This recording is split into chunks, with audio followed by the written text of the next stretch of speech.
अस्सलाम वालेकुम। आपको अपने YouTube चैनल के ऊपर खुश आमदीद कहेंगे। पाकिस्तान तहरीक इंसाफ के लिए कल का दिन धचके से कम नहीं था, लेकिन क्या वो धचका कल तक ही महदूद था या पाकिस्तान तहरीक इंसाफ के लिए और धचके और सेटबैक्स आना बाकी हैं? कौन बनने जा रहा है चेयरमैन सेनेट? कौन आएगा डिप्टी चेयरमैन सेनेट?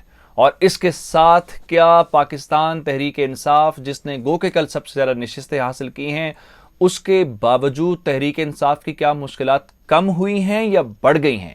आने वाले दिनों में क्या हो रहा है? और आज जो वजीर आजम ने इजलास बुला लिया है, उस इजलास के अंदर क्या एजेंडा है? इसके अलावा साबिक सदर आसिफ अली जरदारी ने साबिक वजीर आजम नवाज शरीफ और इसके अलावा मौलाना फजलुर रहमान से भी राबता कर लिया है।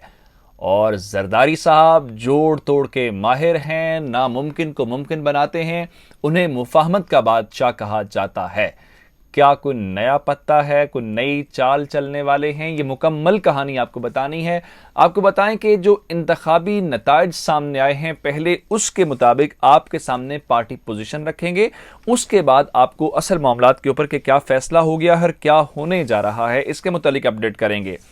कल के इंतखाब के बाद सेनेट के अंदर पार्टी पोजीशन ये है कि पाकिस्तान तहरीक इंसाफ की नशिस्तें सबसे ज्यादा हैं, यानी 26 नशिस्तें हैं, लेकिन उसके बावजूद भी हुकूमती इत्तेहाद के पास नशिस्तें इस वक्त पीडीएम से कम है। कैसे? 100 नशिस्तें टोटल इस वक्त, क्योंकि 4 सीटें फाटा की कम हो गई और उनका इंतखाब नहीं हुआ, तो 100 के ऐवान में इस वक्त तहरीक इंसाफ और उनके इत्तेहादियों की तादाद 47 बनती है।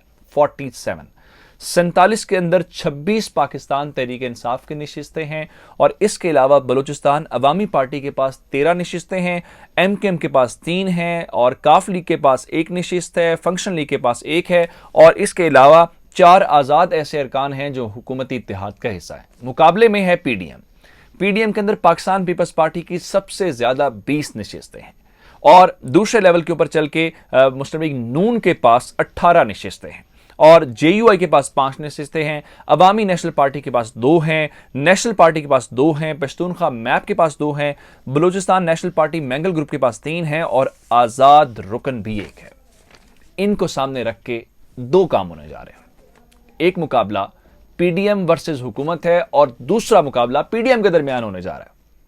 सबसे पहले पीडीएम के दरमियान होने वाला मुकाबला, फिर आपको चेयरमैन सेनेट का नाम भी बताएंगे और कौन कौन कैंडिडेट है और किसके ज्यादा इम्कानात है, किस तरह से जोड़ तोड़ होने जा रही है, क्या गैर मुतवक्किल नतीजा, उस पर बात कर लेते हैं। सबसे पहला पीडीएम के अंदर क्या मुकाबला होने जा रहा है? पीडीएम के अंदर मुकाबला यह है कि इस वक्त जो अपोजिशन लीडर है सेनेट के अंदर वो राजा जफरुल हक साहब है, जिनका ताल्लुक नून लीग से है और जो अभी लोग रिटायर हुए हैं राजा जफरुल हक साहब उनमें शामिल है।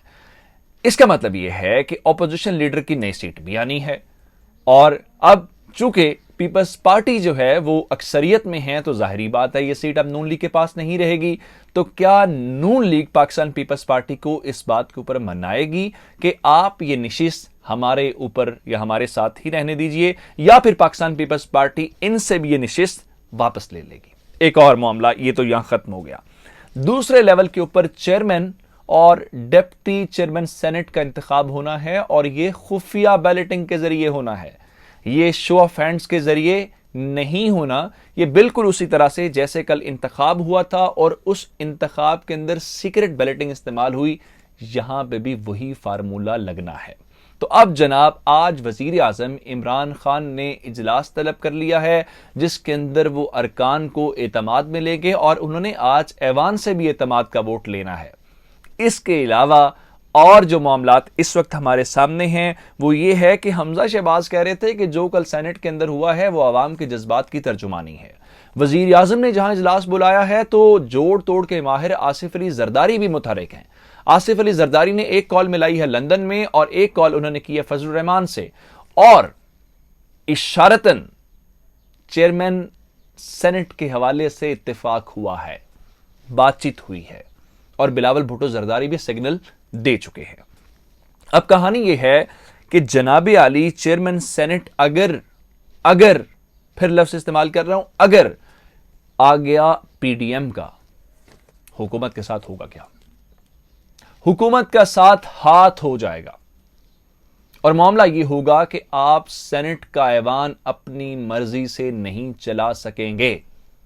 यानी पहले आपको मेजॉरिटी नहीं थी, लेकिन चेयरमैन सेनेट सादिक संजरानी साहब जो थे वो हुकूमती इत्तेहाद से थे, तो आपने ऑपोजिशन को मैनेज कर लिया। आप करारदाद भी पास करवाने से कासिर हो जाएंगे, कानून तो बहुत दूर की बात है, और हुकूमत अमली तौर पे मफलूज हो जाएगी अगर पीडीएम का चेयरमैन सेनेट आ गया। लेकिन क्या वजीर आजम इमरान खान ये अफोर्ड कर सकते हैं कि चेयरमैन सेनेट उनका मुखालिफ हो? और वो ऐसे में पहले ही उनकी कौमी असम्बली में भी एक बिल्कुल बारीक सी लाइन है जहां पे उनकी हुकूमत खड़ी हुई है। अगर यही काम सेनेट के अंदर हो गया तो फिर क्या होगा? ऐसे में अब क्या पाकिस्तान तहरीक इंसाफ सादिक संजरानी को ही चेयरमैन सेनेट बनाने जा रही है? तो इसका जवाब यह है कि पाकिस्तान तहरीक इंसाफ के अंदर जमात की सतह पर इसकी मुखालफत हो रही है। पाकिस्तान तहरीक इंसाफ का ख्याल यह है कि अगर सादिक संजरानी साहब को ही चेयरमैन सेनेट के लिए दोबारा उम्मीदवार बनाया गया तो वही सूरत हाल होगी जो इस्लामाबाद के अंदर हुई है, क्योंकि पाकिस्तान तहरीक इंसाफ के लोग चाहते हैं कि हमारी जमात का अपना रुकन होना चाहिए और पाकिस्तान तहरीक इंसाफ का कैंडिडेट होना चाहिए। अगर सादिक संजरानी साहब हुए तो इसका मतलब यह होगा कि तहरीक इंसाफ के लोग वोट नहीं देंगे, और पाकिस्तान तहरीक इंसाफ चाहे बाकी लोगों का इत्तेमाद हासिल कर भी ले, अभी तक तो अपोजिशन को मेजॉरिटी वैसे ही हासिल है, तो उसके बावजूद भी वो सादिक संजरानी साहब को चेयरमैन सेनेट मुंतखब नहीं करवा सकेगी, क्योंकि मेजॉरिटी नहीं है और तहरीक इंसाफ के लोग वोट नहीं देंगे। चलिए, अगर तहरीक इंसाफ बलूचिस्तान अवामी पार्टी को नाराज करते हुए तहरीक इंसाफ के किसी उम्मीदवार को सामने ले आती है, तहरीक इंसाफ का कोई कैंडिडेट या तहरीक इंसाफ का कोई रहनुमा चेयरमैन सेनेट के लिए सामने आ जाता है, तो क्या बलूचिस्तान अवामी पार्टी जिससे सादिक संजरानी साहब का ताल्लुक है वो तहरीक इंसाफ वोट देगी? एक नई कहानी है, एक मुश्किल कहानी खड़ी हो जाएगी। अब आ जाते हैं इस बात के ऊपर कि कौन आ रहा है चेयरमैन सेनेट असल में और कौन है इसका मजबूत उम्मीदवार। बिलावल भुट्टो ने इशारा दे दिया है कि चेयरमैन सेनेट के लिए यूसुफ रजा गिलानी उम्मीदवार होंगे, और इसी सिलसिले में जरदारी साहब मुतहरिक हो गए हैं क्योंकि उनके पास इस वक्त अक्सरियत है। और दूसरी बात यह है कि सीक्रेट बैलेटिंग के जरिए होना है, खुफिया रायशुमारी होनी है, तो सादिक संजरानी साहब के इंतखाब के वक्त भी साबिक सदर आसिफ अली जरदारी का किरदार था और उन्होंने उस वक्त नून लीग को एम्बेरस करना था और नून लीग को शर्मिंदा करने के लिए उन्होंने सादिक संजरानी साहब को मुंतखब करवा लिया था।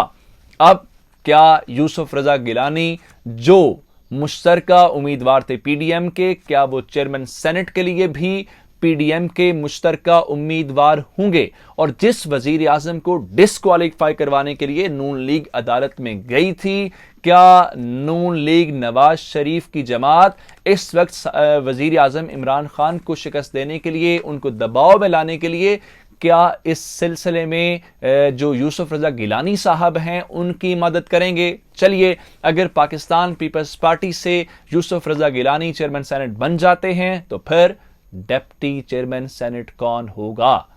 क्या नून लीग ये अपने पास नशिस्त रखेगी जो दूसरे नंबर पे 18 नशिस्तों के साथ है, या फिर पीडीएम के सरबरा मौलाना फजलुर रहमान साहब को खुश किया जाएगा क्योंकि अब्दुल गफूर हैदरी साहब उनके पास एक्सपीरियंस्ड आदमी हैं जो बलूचिस्तान से जीत के आ गए हैं?